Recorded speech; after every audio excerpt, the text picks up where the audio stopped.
小树蛙之前和狐狸猫做了指南针的实验，了解到电会产生磁场，而透过指南针内的小磁针偏转的方向，就能知道磁场的方向。不过小树蛙想知道，还有没有其他方式能判断磁场的方向呢？难道只能透过指南针吗？狐狸猫回答，除了透过指南针看出磁场方向，还有一个很简单的判断方式。其实法国科学家安培在研究电流方向与磁场方向的关系后，有归纳出一套法则，叫做安培右手定则。透过这个定则，我们可以很简单就判断出磁场方向。狐狸猫请小树蛙跟着指令学一下安培右手定则，首先举出右手，再比一个赞。假装我们手中握着导线，这时大拇指所指的方向，如果是顺着电流方向，而弯曲的其他指头则代表电流所产生的磁场方向。于是小树蛙问，所以这样代表垂直指面流出的电流，周围的磁场是逆时针方向咯？狐狸猫回答，没错，这个方式简单吧？所以狐狸猫想考考小树蛙，如果是另一个状况，磁场方向会是怎么样呢？荧幕前的你也一起想一想吧。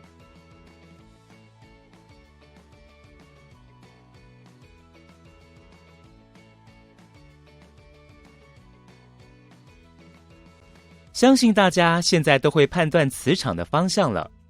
不过小树蛙还有一个疑问，磁场的强弱会因电流大小受影响，那想增强磁场的话，只能增加电流强度吗？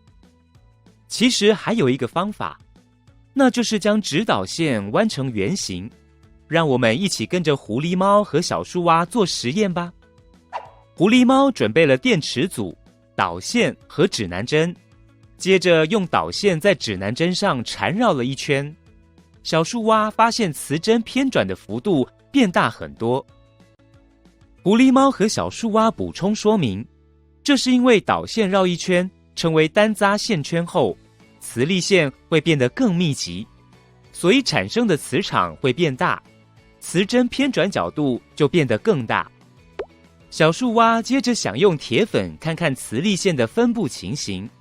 狐狸猫和小树蛙先观察单匝圆形线圈周围的磁力线分布。小树蛙发现磁力线的形状不一样了。在之前的指导线实验中，磁力线的分布形状为同心圆，但这次实验所产生的磁力线较集中，而单匝圆形线圈所产生的磁场就和一个圆盘形的薄磁铁相似。狐狸猫拿出已经缠绕好的多匝线圈，进行螺线型线圈的电流磁效应实验。小树蛙发现线圈里面的铁粉排列得好清楚。狐狸猫继续向小树蛙补充说明，螺线型线圈也称为螺线管，螺线管通电后，就等于很多个圆盘形的薄磁铁串在一起，变成通电就有磁性的电磁铁。其实生活中有许多应用到电磁铁的物品，譬如磁力吸铁器，还有像是马达，所以只要运用马达运转的机器，都有应用到电磁铁，譬如电风扇、果汁机等。小树蛙很惊讶，原来生活中有很多物品都和自己做过的实验有关系。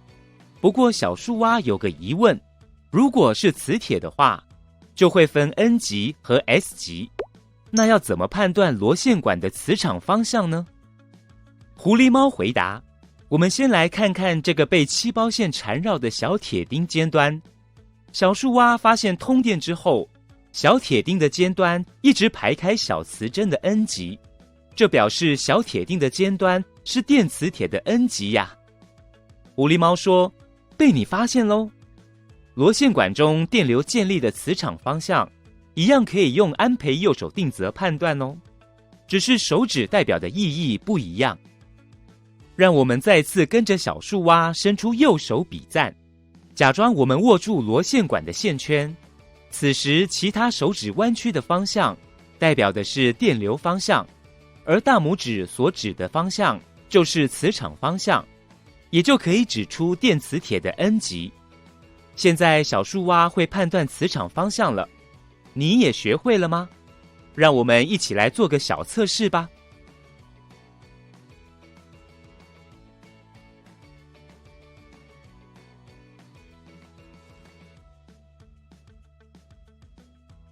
狐狸猫帮小树蛙将今天学到的知识做了一个重点整理。磁场是有方向性的物理量，依据安培右手定则，可以判断导线中电流所产生的磁场方向。以长直导线为例，以右手大拇指代表导线的电流方向，其他4指自然弯曲，则可判断导线周围的磁场方向。将导线环绕成圆形线圈并通电后，所产生的磁场强度比直导线所产生的磁场强。螺线管的磁场方向亦可用安培右手定则判断，以弯曲的手指顺着电流方向握住螺线管，右手大拇指所指的方向则代表磁场方向。最后，狐狸猫与小树蛙想请你动动脑，思考一下，有哪一些方法可以让缠绕漆包线的小铁钉吸引比较多的回纹针？